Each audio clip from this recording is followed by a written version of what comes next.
Jesus falou várias vezes no Evangelho de Mateus sobre o reino, sobre como é que o reino de Deus funciona.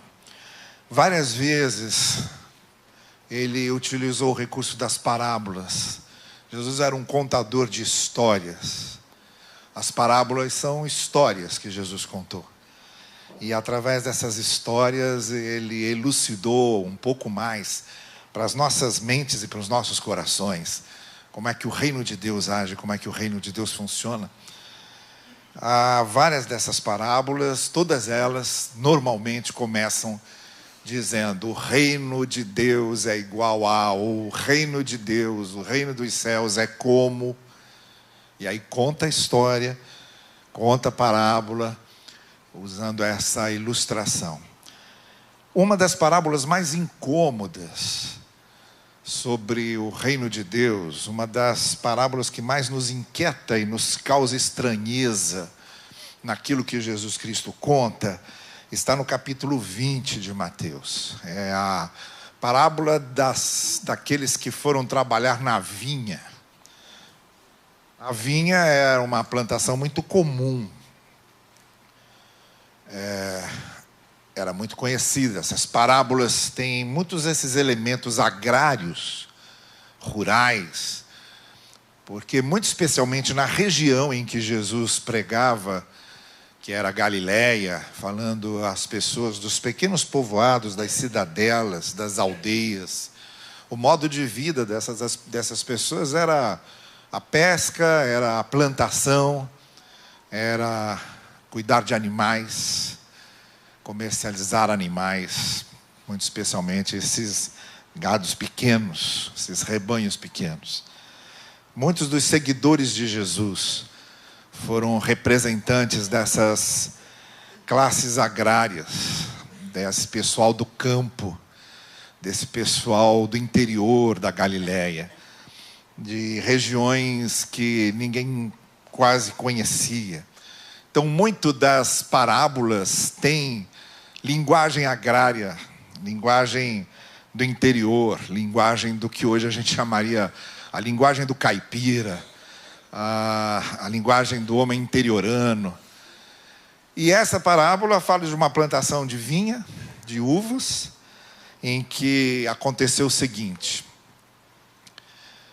o dono da vinha resolveu contratar alguns trabalhadores para colherem as uvas. Já estava na época da colheita. E ele então resolve contratar pessoas para colher as uvas, colher os cachos de uvas. E começa logo cedo. Começa lá para as 6 da manhã, 6 e pouco da manhã. E contrata logo um primeiro grupo que ele encontra, de pessoas que ele promete pagar um denário. O denário era exatamente o pagamento de um dia do trabalho. Quem trabalhasse durante um dia recebia um denário. Era isso. Então ele diz: olha, vou pagar um denário para vocês. E esse primeiro grupo, logo cedinho, vai e começa a trabalhar. Começa a fazer o seu trabalho de colheita. Quando é lá para as 9 da manhã, ele continua procurando mais gente, porque, pelo jeito, a vinha era muito grande. E ele acha um segundo grupo de pessoas. E ele diz a mesma coisa: olha, eu quero que vocês trabalhem na minha vinha, é época de colheita, precisamos colher lá os cachos e quero chamar vocês. E contrata um denário, um dia de trabalho. Lá para meio-dia, a mesma coisa, um outro grupo. Lá para as 3 da tarde, a mesma coisa, um outro grupo. E quando já são 5 horas da tarde, está faltando 1 hora para terminar o expediente, porque o dia judaico terminava às 6, às 18 horas. É diferente do dia do carioca, que termina à meia-noite. Mas lá terminava às 6. E aí ele contrata esses trabalhadores. É interessante a pergunta que ele faz. Ele pergunta assim: por que é que vocês estão desocupados aqui? Aí eles respondem: porque ninguém nos dá emprego. Ninguém nos contratou. Agora, então eu contrato. 5 horas da tarde. Eu estou pagando um denário. Vamos embora, vamos trabalhar. E eles foram. Terminou o horário do expediente, foram receber o pagamento. E aí ele diz o seguinte para o seu administrador: vamos pagar todos, comece pagando os que pegaram por último e vai pagando até os que pegaram primeiro. Aí esse pessoal que chegou por último, que chegou 5 da tarde, recebeu um denário. O pessoal que tinha começado 6:30 da manhã, ficou olhando e ficou muito eufórico, porque eles disseram: olha lá, ele prometeu um denário, mas está pagando um denário para esse pessoal que chegou agora às 5 horas da tarde, que trabalhou só 1 hora. Então, com certeza, ele vai pagar mais para a gente. E aí ficaram esperando. E o administrador das terras foi pagando exatamente o que ele havia contratado, um denário, para todo mundo, inclusive para os que estavam lá desde 6 da manhã. Aí o pessoal que estava lá desde cedo incumbiu um porta-voz de falar em nome deles e de dizer: olha, tem alguma coisa aqui. Porque o pessoal que chegou 5 da tarde está recebendo a mesma coisa que a gente que chegou às 6 da manhã. Está acontecendo algum erro nessas contas. E aí é que vem a resposta que é dada a ele. E eu quero ler essa resposta com vocês, porque essa resposta fala 3 coisas tremendamente inquietantes para a gente. Fala, em primeiro lugar, uma coisa inquietante sobre Deus. Em segundo lugar, fala uma coisa inquietante sobre nós. E em terceiro lugar, fala uma coisa inquietante sobre o reino. Então eu quero ler a resposta que começa no versículo 13, com ele então dizendo: amigo, não estou sendo injusto com você. Você não concordou em trabalhar por um denário? Então receba o que é seu e vá em paz. Eu quero dar ao que foi contratado por último o mesmo que eu estou dando a você. Não tenho o direito de fazer o mesmo e dar o mesmo. Não tenho o direito de fazer o que eu quero com o meu dinheiro. Ou você está incomodado porque eu sou generoso. Assim, os últimos serão primeiros e os primeiros serão os últimos. É por isso que eu disse que essa parábola é inquietante. Ela vai contra uma série de coisas que estão muito bem assentadas nas nossas categorias de justiça, nas nossas categorias do que é certo, nas nossas categorias da expectativa por compensações. Bom, como eu disse a vocês, há aqui 3 registros sobre como o reino de Deus funciona e que nos deixa incomodado, porque justamente é isso que Jesus está repetindo desde o começo. Quando fala sobre reino, o reino de Deus funciona diferente do reino dos homens. O reino de Deus funciona diferente de como funciona a cabeça de vocês. O reino de Deus funciona diferente de como funciona o coração de vocês. O reino de Deus funciona diferente das expectativas de vocês. O reino de Deus funciona diferente das imagens que vocês criam sobre o reino. É isso que Jesus está falando o tempo todo. Olha, o reino de Deus funciona diferente. E se tem uma parábola que deixa muito claro isso, é essa que a gente acabou de ler agora. E principalmente essa resposta com camadas e camadas de pontas soltas que Jesus deixa sobre Deus e sobre o reino, que a gente tem uma dificuldade enorme de amarrar. E tem uma dificuldade enorme de amarrar essas pontas soltas sobre o reino, justamente porque o que Jesus ensina sobre o reino não bate com o que a gente espera. O que Jesus ensina sobre o reino não bate com a nossa imagem de Deus. O que Jesus ensina sobre o reino não bate com o nosso otimismo sobre nós mesmos. Então, como eu disse para vocês, tem 3 coisas aí, e eu quero fazer referência a elas. A essas 3 coisas de como é que o reino de Deus funciona. E eu disse que era uma coisa muito incômoda sobre Deus, uma coisa muito incômoda sobre nós mesmos e uma coisa muito incômoda sobre o próprio reino. A resposta começa falando algo muito incômodo sobre o proprietário, o dono da vinha.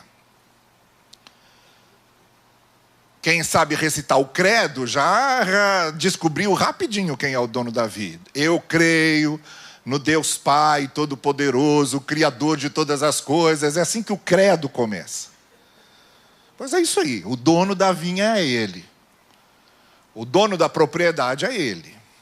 Então é óbvio que essa figura que está aí, esse dono da vinha, esse que contrata os trabalhadores, esse que vai recompensar os trabalhadores, é que dá as cartas. Então ele diz isso muito na sua resposta, de maneira tremendamente contundente. Ele diz: o que eu combinei com você é você receber um denário e você está recebendo um denário. E eu faço o que eu quiser com o meu dinheiro.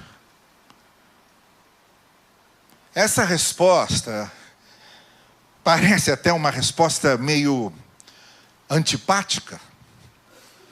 Mas vamos lembrar para quem Jesus prioritariamente está contando essas parábolas. Jesus está sendo acusado pelos sacerdotes, pelos fariseus, pelos mestres da lei, pelos líderes religiosos do judaísmo, pelos operadores do templo, pelos operadores de Jerusalém. Jesus está sendo acusado de um homem que come com pecadores, publicanos, desclassificados, desprezados, marginalizados.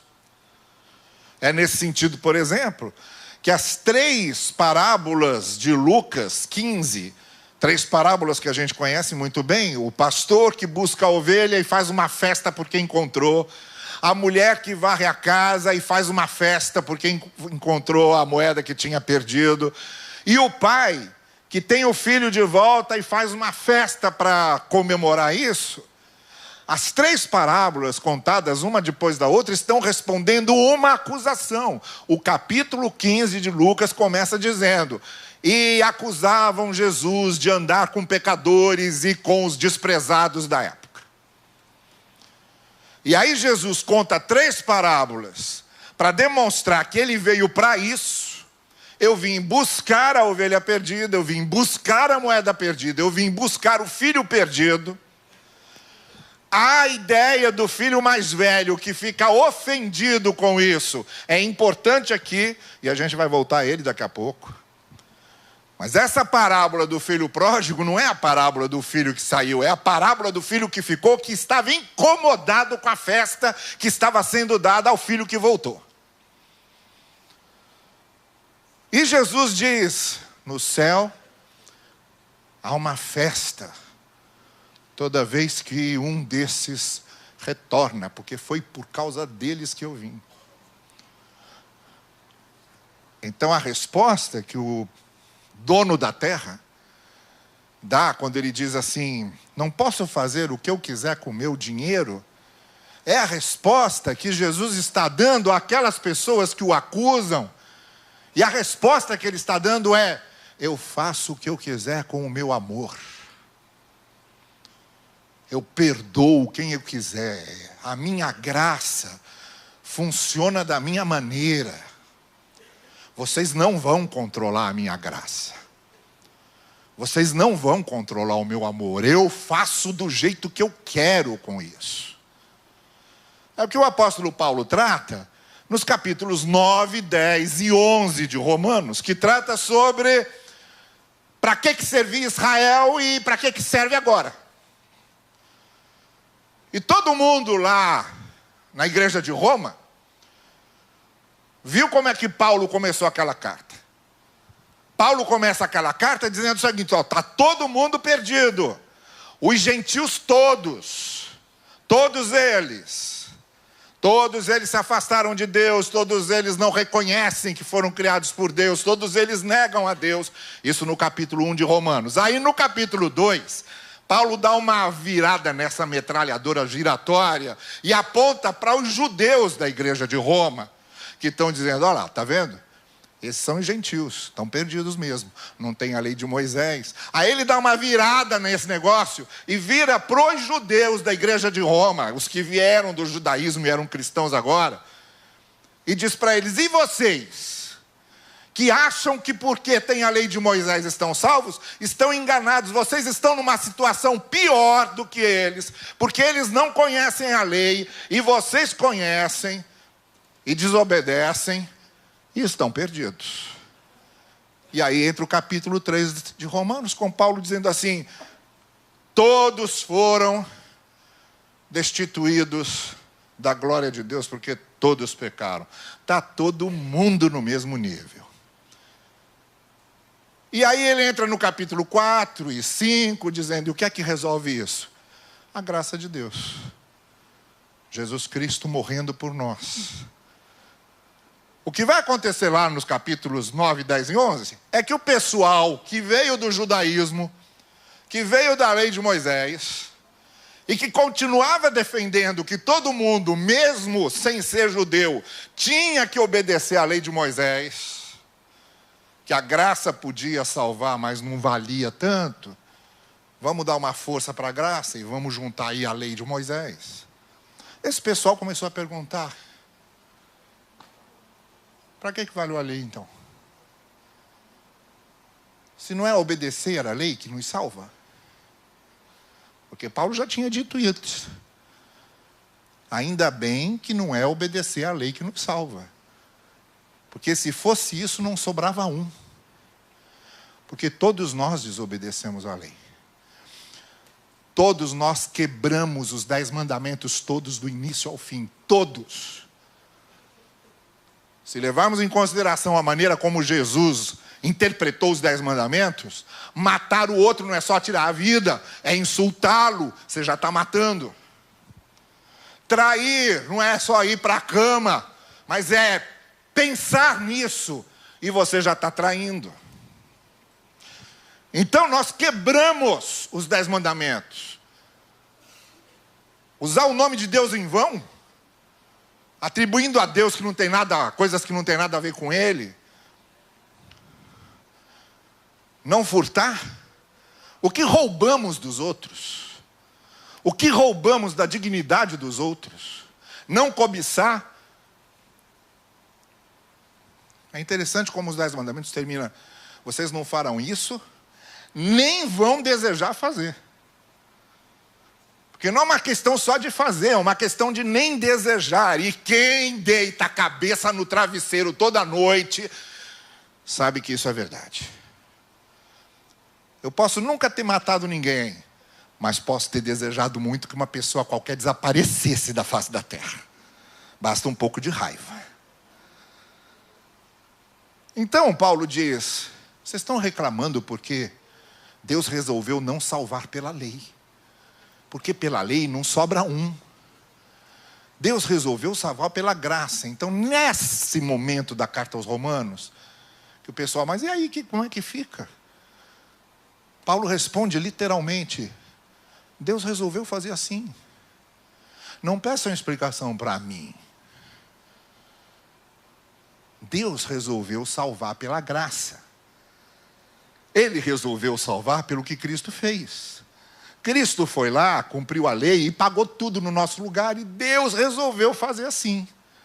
É isso que o dono da terra está respondendo para os trabalhadores. Está falando: Eu não posso resolver o que eu vou fazer com o meu dinheiro? Resolvi dar a mesma coisa para todo mundo. Para quem chegou desde cedo e para quem chegou faltando 1 hora para trabalhar, vai todo mundo receber a mesma coisa. Porque aqui não é uma questão de lei. Aqui é uma questão de graça. E essa é a primeira coisa que essa parábola fala, tremendamente incômoda sobre Deus. É que Ele resolveu que ia perdoar, ia ter misericórdia, ia ter graça, não ia julgar sobre cumprimento da lei, porque se julgasse sobre cumprimento da lei, não sobrava um. Quem é que é o justo do Salmo 1? Quem é o justo do Salmo 1? O justo do Salmo 1, bem-aventurado, o justo do Salmo 1, só tem um, meu querido, é Jesus. E o que ele resolveu fazer foi, o justo do Salmo 1, resolveu nos justificar pela graça. E nós somos justos diante de Deus por causa do justo do Salmo 1, que foi crucificado por nós. É o trabalhador ouvindo do dono da terra: eu faço o que eu quiser com o meu dinheiro. Resolvi amar assim. Resolvi salvar assim. E resolvi que o que vale é a graça. O que vale e conta para a salvação é a graça, é a misericórdia de Deus. Não é o que fazemos ou o que deixamos de fazer. Não é o que cumprimos da lei. É a graça. Essa é a primeira coisa que a gente descobre aí, uma coisa incômoda sobre Deus. Que Ele resolveu pagar todo mundo do mesmo jeito. Quem merecia mais e quem merecia menos. Está todo mundo recebendo a mesma graça. Está todo mundo recebendo o mesmo denário. A lógica de Deus, a lógica da graça, do amor de Deus funciona assim. Mas tem uma segunda coisa aí nessa resposta que nos incomoda a respeito da gente, que nos inquieta a nosso respeito. Logo depois de dizer, eu faço o que eu quero com o meu dinheiro e pago do jeito que eu quero, ele pergunta, você está incomodado porque eu estou sendo generoso? Ou você está incomodado porque eu não estou julgando igual você julga? Você está incomodado porque eu não estou tratando o pecador como você trata? Você está incomodado porque eu não estou pagando do jeito que você acha que eu devia pagar? Você está incomodado porque eu não estou atuando, fazendo e agindo do jeito que você gostaria? Mas o que mais me incomoda aí nessa pergunta é ele dizer que ficamos incomodados por causa da sua generosidade. É ele nos dizer que a generosidade de Deus nos incomoda. A graça de Deus nos incomoda. E a maneira como Deus trata aqueles que a gente gostaria que Deus tratasse de maneira mais culposa, a nós queríamos muito que Ele nos desse mais denários, mas Ele está dando o mesmo denário para a gente, que é crente há tanto tempo, que nasceu na igreja, que viveu trabalhando na igreja a vida toda, e para uma pessoa que se converteu na última hora, que roubou a vida toda. Eu que cresci na igreja, nunca fiz o que aquele cara fez, e ele vai ter o direito ao mesmo céu que eu. Essa generosidade de Deus nos deixa muito incomodados. Porque a gente quer que Deus funcione de acordo com a nossa lógica de culpa e pagamento. E a gente acha, de fato, que Deus nos deve favores, porque somos crentes há tanto tempo e o outro se converteu ontem.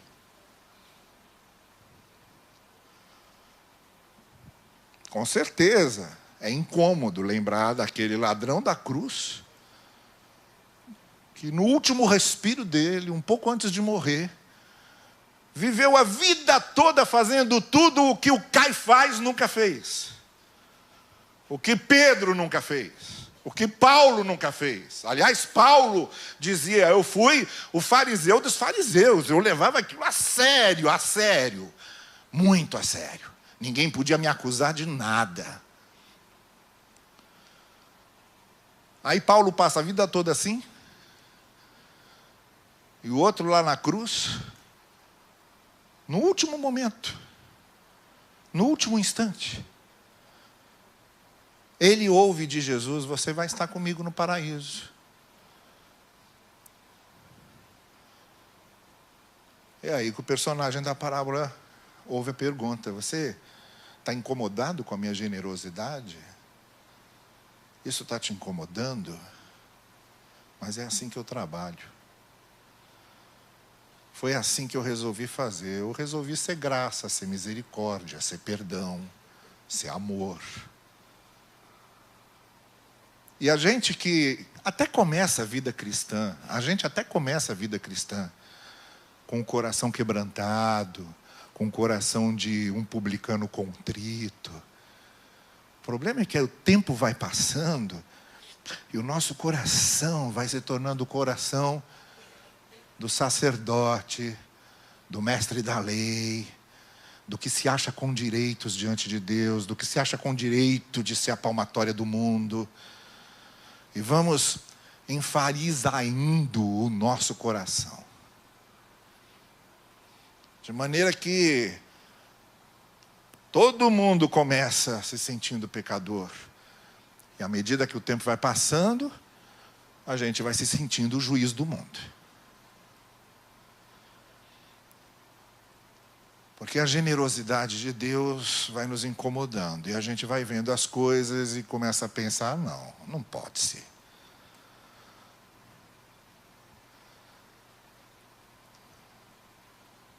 E aí a gente acha que Deus está frustrando a gente com a sua maneira de amar e de ser graça. Mas é algo sobre nós que é muito incômodo, de repente Deus jogar na nossa cara que a gente se sente incomodado com a graça dele sobre os outros. Que a gente gostaria que Deus fosse um pouco mais cruel com quem merece a crueldade de Deus. Que a gente gostaria que Deus fosse mais juiz de quem merece juízo de Deus.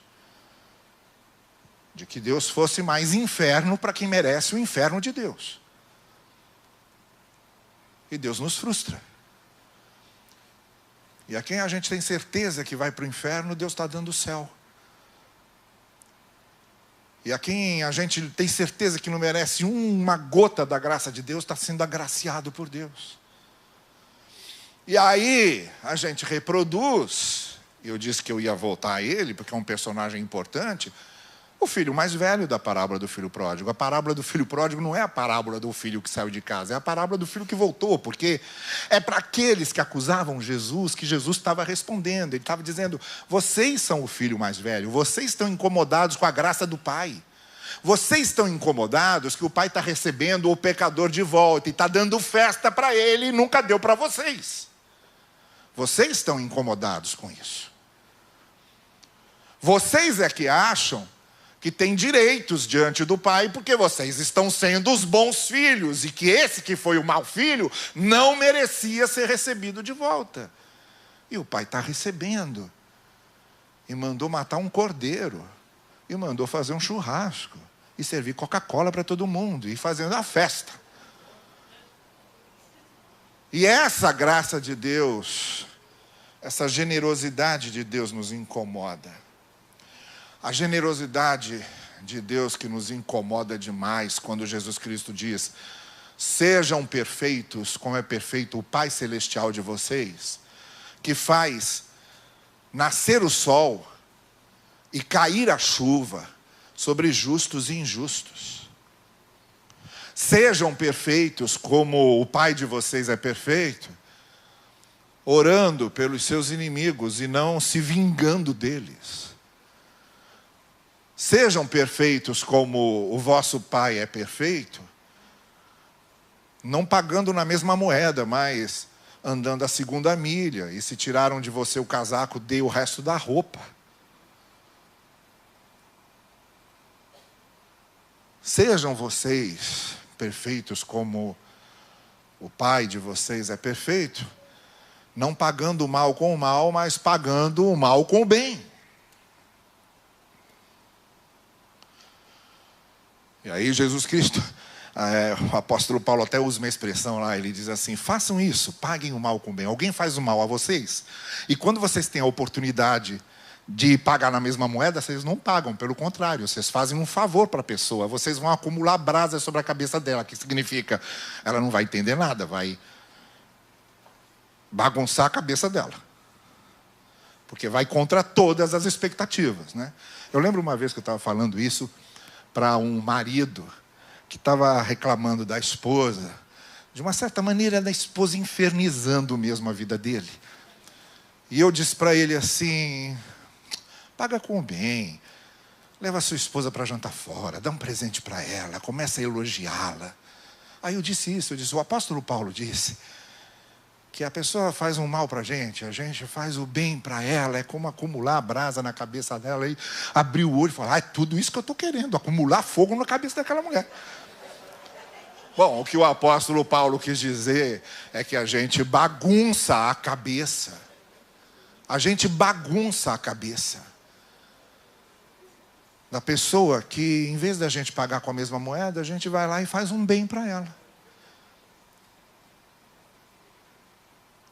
Vocês estão incomodados com a minha generosidade? Vocês estão incomodados com a minha generosidade porque vocês não querem ser generosos. Vocês estão incomodados com a minha generosidade porque vocês acham que tem uma lei de dente por dente, olho por olho, que tem que ser usada. Vocês estão incomodados com a minha generosidade porque vocês não conseguem quebrar esse ciclo. Quebrem o ciclo. Porque se vocês não quebrarem esse ciclo, vocês serão iguaizinhos quem está prejudicando vocês. Se vocês pagam na mesma moeda, se vocês reagem vingativamente, vocês estão dizendo: eu sou igual a ele. Eu faço o que ele faz. Então quebrem isso. Essa generosidade de Deus, essa graça de Deus, esse amor de Deus não existe só para ser revelado a gente, existe para a gente fazer o mesmo. Existe para isso impactar a nossa vida e transformar a nossa vida de uma tal maneira que a gente comece a fazer o mesmo. Nós não fomos salvos pela graça só para ir morar no céu, não, senhores nem senhoras. Nós fomos salvos pela graça para também agir com graça. Nós não fomos amados por Deus só para ir para o céu, não, senhores e não senhoras. Nós fomos amados por Deus para vivermos em amor aqui, enquanto não vamos para o céu. Nós não fomos alcançados pela misericórdia de Deus só para chegar no céu e dizer: estou entrando aqui porque Deus teve misericórdia comigo e eu fui tremendamente inclemente com os outros aqui. E é por isso que a bem-aventurança diz: sejam misericordiosos e vocês alcançarão misericórdia. E por isso a oração do Pai Nosso diz: perdoem-se uns aos outros, ou então Deus não perdoará vocês. Porque a graça de Deus na nossa vida e o amor de Deus na nossa vida tem que impactar assim. Não é chorar por causa do céu, é chorar por causa da gente agora ser capaz de ter graça, de amar e de ter misericórdia como Ele. Ou vocês estão estranhando a minha generosidade? Ou o fato de eu ser generoso está incomodando vocês? E por fim, temos uma terceira e última coisa que nos incomoda muito, que é a lógica do reino de Deus. Olha, essa lógica do reino de Deus não está certo. Mas é o que Jesus disse. No reino de Deus, os últimos é que são os primeiros. No reino de Deus vale mais, não é quem é servido, é quem serve. No reino de Deus vale mais é aquele que lava os pés. No reino de Deus vale mais, é aquele que veio para servir e dar a vida. No reino de Deus valem mais os últimos, os humildes, não os arrogantes, não os soberbos, não os que se acham algo, não os que se sentem sócios de Deus, mas os que sabem o que são. Os que sabem o que são. E porque sabem o que são, humildemente dependem da misericórdia e da graça de Deus. Então, no reino de Deus, são esses últimos, que nunca foram sacerdotes, nem escribas, nem foram mestres da lei, nem foram fariseus, nem viveram no templo. São esses que são os primeiros no reino de Deus. Porque o reino de Deus tem uma outra lógica diferente dos reinos do poder. Roma, a Assíria, a Babilônia, o Egito, a Grécia, todos foram reinos de poder. Reinos de poder e de domínio. Todos, e todos os impérios que vieram depois, inclusive os impérios modernos. A era bizantina e depois o Império Inglês e o Império Americano. O reino de Deus não funciona como esses reinos de poder e domínio. O reino de Deus funciona como reino de serviço, reino de amor, reino de companhia, reino de comunhão, reino de identificação, reino de chorar a dor do outro, reino de apoiar o outro no seu sofrimento e na sua dor. O reino de Deus é formado desses. Nós vivemos no reino humano, e no reino humano a gente vê certas coisas acontecerem e às vezes se acostuma com elas, ficamos insensíveis e até achamos o máximo certas insensibilidades. No reino humano. No reino de Deus é diferente, mas nós, que somos cidadãos de dois reinos, do reino daqui, mas também do reino do céu, devemos pensar com a cabeça do reino do céu, que é o reino que fala mais alto na nossa cabeça.